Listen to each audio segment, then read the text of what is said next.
इसके बारे में, क्योंकि ऐश बहुत सीरियस थे। कंप्लायंस एक्सपर्ट उन्होंने अपॉइंट किया है या करने वाले हैं to clear the mistakes that founder have made, यानी तो मिस्टेक्स क्लियर करने के लिए स्पेसिफिकली ये किए हैं। तो अगर आप किधर भी बोल रहे हो, पिच कर रहे हो या यूट्यूब में बोल रहे हो, अगर आपको नॉलेज है और राइट नॉलेज है तो ही करिए, तो ही बताइए। अगर आपके पास नॉलेज नहीं है, ऐसा ही कुछ हाँ ये कर रहे हैं, तो आई एम सॉरी टू से आपको ये एक्सपर्ट पकड़ लेगा और आपको, और इस टाइम सीरियस मैटर है, तो प्लीज ये मैसेज सीरियसली लीजिए। अगर तो क्योंकि आगे जाके हाँ नीरज क्वेश्चन आंसर्स में आके वो सवाल करके मतलब नहीं होगा। तो अभी से please please please be very serious about that. तो हमारे बेसिकली वो बोल रहे थे कि हमारे वर्बियाज में हमें लाइक वेरी केयरफुल रहना पड़ेगा कि हम कभी कभी हम ऐसे क्लेम्स करते हैं जो ऑन पैसिव ने कभी बोला ही नहीं है। तो प्लीज आप जो वर्बियाज यूज करते हैं वो प्लीज संभाल के यूज करिए, इंक्लूडिंग माई सेल्फ। ये मैसेज मेरे लिए भी है, सबके लिए है। ओके, तो ये पहले मैं कवर करना चाहता था। अभी जाते हैं अपडेट्स में। अपडेट्स में बहुत टाइम पहले बहुत टाइम बाद सुबह के अपडेट्स थे, तो आई थिंक सबको अच्छा लगा रहेगा। 8:30 बजे, तो सब फ्रेश थे। होपफुली बहुत लोगों ने अटेंड किए हैं। ऑफ कोर्स थोड़े से प्रॉब्लम्स आते हैं, लेकिन बहुत लोगों ने अटेंड किए रहेगा वेबिनार। आप एटलीस्ट इस बार तो आप कंप्लेन नहीं कर सकते, अरे नहीं वो रात को रहता है, मेरे को नींद आती है बहुत, तो एटलीस्ट वो कंप्लेंट आप नहीं दे सकते। तो होपफुली सब ने अटेंड किए रहेंगे, और जिन्होंने अटेंड नहीं किया है एटलीस्ट उन्होंने बैक ऑफिस भी पढ़ा रहेगा अपने लैंग्वेज में। अगर आपको इंग्लिश समझ में नहीं आता तो होपफुली उसमें भी एक्सक्यूजेस नहीं रहेंगे। तो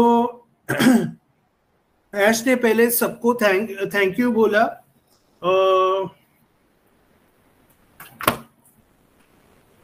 थैंक यू बोला, और स्पेशली वो लोगों को थैंक यू बोला उनको जो ऑड आवर्स पे आए थे। यानी ऑफ कोर्स इंडिया में तो सुबह थी, लेकिन कई देशों में रात का टाइम था, मिडनाइट था या टुवर्ड्स मिडनाइट था, तो उन्होंने उनके लिए थैंक यू बोला। उन्होंने बोला नेक्स्ट की 5 टॉपिक्स ऐसे हैं जो आपको कमिंग डेज में प्रेप अप करेंगे। प्रेप अप यानी आप एक्साइटेड रहोगे, आप वो अपडेट्स के बारे में एक्साइटेड रहोगे। तो अभी मैं वो 5 अपडेट्स बताऊंगा। नेक्स्ट, थैंक्स फॉर ऑल्सो, ये मीनू और एक मैडम थी, उनका वेबिनार दोनों को एक साथ अटैच करके दोनों ने डिसाइड किया था, इसलिए अराउंड 10,000 लोग थे। तो उन्होंने दोनों होस्ट को थैंक यू बोला कंबाइन करने के लिए वेबिनार। तो ये थे पहले तो थैंक यू मैसेज था। अभी आते हैं मेन अपडेट्स में।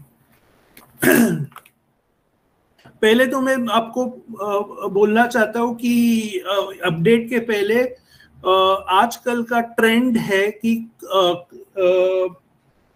Cloud computing. अभी क्लाउड कंप्यूटिंग, अब ये टेक्निकल टर्म है, इसलिए मैं थोड़े से इसको डिस्कस करूंगा और आगे बढ़ूंगा। क्लाउड कंप्यूटिंग यानी क्या होता है, अगर आपका एक बिजनेस, अगर आप कोई भी बिजनेस चालू करते हैं तो उसके लिए रिसोर्सेस लगते हैं, सर्वर्स लगते हैं जहाँ पे डेटा स्टोर होता है, बाद में और भी सर्विसेज लगती है।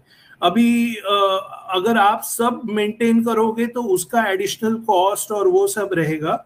लेकिन अभी कई कंपनीज अभी क्लाउड कंप्यूटिंग सर्विसेज प्रोवाइड करती है। क्लाउड कंप्यूटिंग यानी क्या कि ये अगर आप बिजनेस चला रहे हैं तो वो आपको ऑनलाइन सर्विसेज देते हैं, जो ये सब आपकी सर्विसेज वो मेंटेन करते हैं, मेंटेनेंस और वो सब। और उसके लिए कुछ कॉन्ट्रैक्ट और वो सब रहता है। और आजकल ये बहुत डिमांड में है कि गए वो दिन जहाँ पे वो हार्डवेयर सर्वर्स और वो सब फिजिकली एक ही लोकेशन पे था। तो क्लाउड कंप्यूटिंग आज की डिमांड है।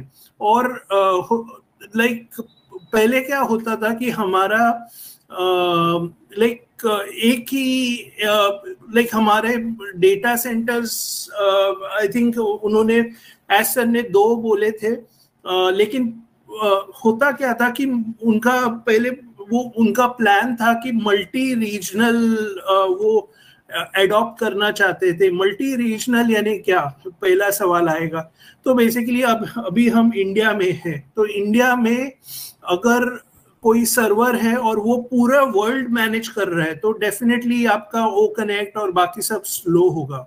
लेकिन अगर मल्टी रीजनल में आपका अगर इंडिया का data is managed by is something in India में ही अगर कोई है सर्वर जो मैनेज कर रहा है सब डेटा, तो अगर कभी तो ज्यादा एफिशिएंटली मैनेज होगा। दूसरे कंट्री का दूसरा सर्वर मैनेज करेगा। तो इन शॉर्ट मैं आपको बता रहा हूँ कि मल्टी रीजनल क्या होता है, क्योंकि अपडेट उन्होंने ये दिया था कि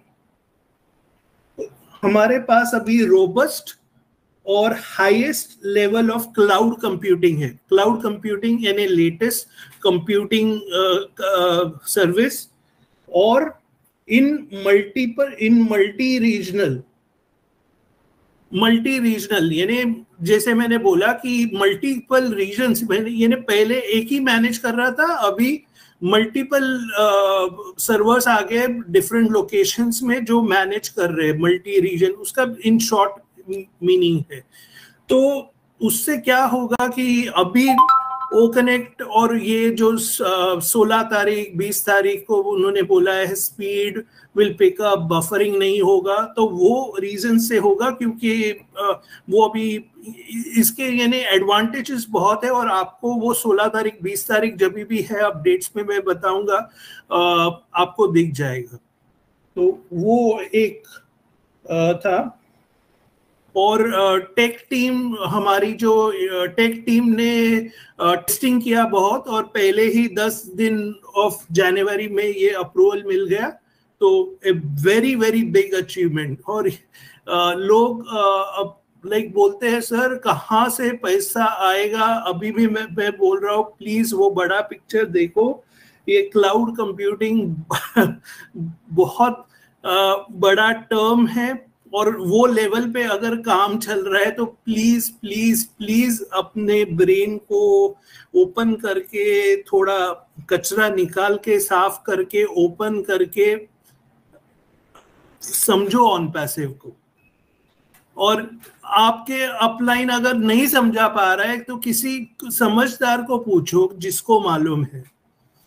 ओके, नेक्स्ट GoDaddy। अगर मैं रेफरेंस दे रहा हूँ कि GoDaddy क्या होता है। GoDaddy होता है GoDaddy.com करके आपने सुना रहेगा। कोई भी आप बिजनेस चालू करते हो, या इंटरनेट में आपको जैसे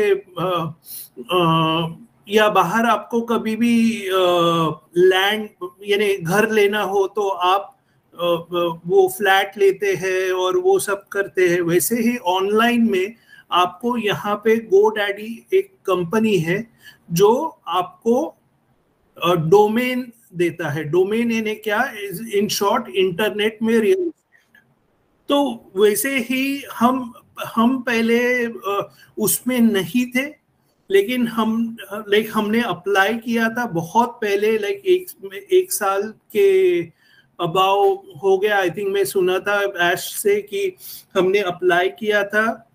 जो अथॉरिटी उनको देती है कि आप डोमेन बेच सकते हो, उसको बोलते हैं ICANN, ICANN। उसका फुल फॉर्म है internet corporation assigned name numbers. तो ये जो अथॉरिटी है वो आपको डोमेन बेचने का राइट्स देते हैं। तो इसमें सिर्फ डोमेन बेचने का राइट्स नहीं होता, इसमें होस्टिंग भी होता है। और हमारा जैसे बोला गया है कि हमारा एक बहुत इम्पोर्टेंट पिलर है, क्योंकि हम डोमेन बहुत इम्पोर्टेंट पिलर है, क्योंकि ऐश हमेशा चाहते हैं कि आपका नाम हो, नीरज दलवी का नाम हो,